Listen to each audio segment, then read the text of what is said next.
Hey y'all, so today is Money Monday, and I wanted to talk with you about how you can get back on track with your money goals if you fell off. Because listen, let's just be honest, life be life and it happens, okay?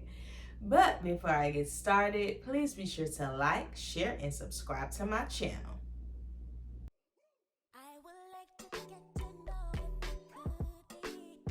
All right, y'all. So I wanted to talk about this topic because this has been on my mind lately. Like, I've been asking myself, like, girl, you're not as overzealous as you were within your debt-free journey. Y'all know your girl was working from sun up to sundown, 7 days a week. Like, listen, I was really gun-ho, all types of all in, standing on business, all the things when it came to my debt-free journey. And now coming up on my 2-year anniversary of being debt-free this July, I'm not as, all in when it comes to being debt-free because I have done that already. But sometimes I feel like, am I still like laser focused, in that area? And I say that because your girl, listen, I be shopping, okay? Listen, I see something I like, I'm like, okay, let me grab that. I'm still using my budgeting envelopes and things of that nature, but I have noticed that I've been swiping my debit card more, and I'm like, wait a minute, sis. You remember there was a time where, listen, cash envelope, cash envelope, cash envelope, okay? So I've definitely, just been noticing that I've been a little lax, and it got me, to thinking about, for folks who are on their debt-free journey, or, maybe you've done that already and you're on to the next financial goal, sometimes it's easy to just get off track, right? So I just wanted to share a few tips with you on how you can get back on track and some things that I'll be doing just to kind of build up that momentum again, right? Listen, let's get right into these tips. First things first, okay? So I always talk about this on my channel. Your girl is an educator by trade. I love learning. I love teaching people things. That's my superpower, okay? I can teach a topic and I can teach it 6 different ways, baby. It'll hit everybody in the room, no matter what your, level that you may be on.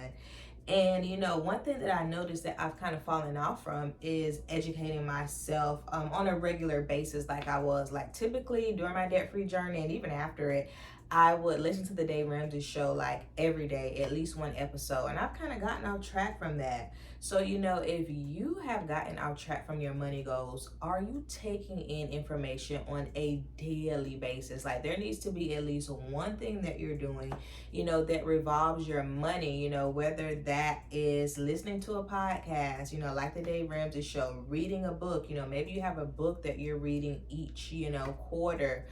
Maybe you're a part of a, financial group where y'all meet and talk about different financial topics. But it's important that you are educating yourself on a regular basis. And that is something, today is April 1st. It's a new month. I'm like, okay, let me get back over here in this educator space when it comes to money. And I'm going to be doing that starting today. And I want you to do the same thing. When you've gotten off track and you kind of are unclear on what it is that you're supposed to be doing, especially when it comes to your money, go back to the goals, right? What is the goal for your money? Right now, my big goal is to save for a house, right? And that's something that I'm really going to be breaking down into a SMART goal. If you don't know what a SMART goal is, the S is specific, the M is measurable, A is accountability, R is realistic, and then T add a time-based component to that, right?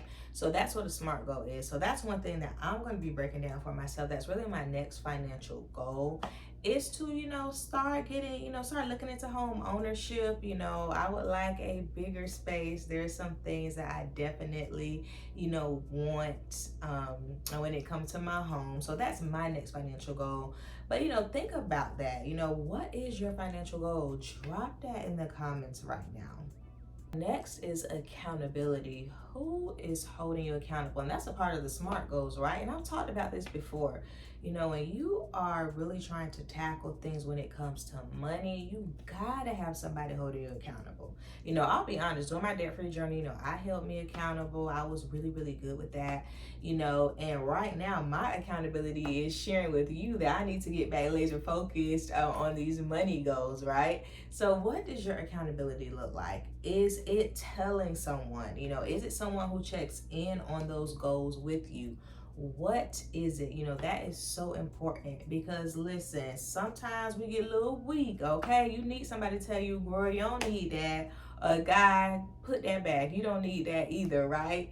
Who is going to do that for you? Another important part to making sure that you get back on track with your money goals is your money mindset, right? Check in with your money mindset. Are you operating from a money mindset or a poverty mindset, right? That's so important.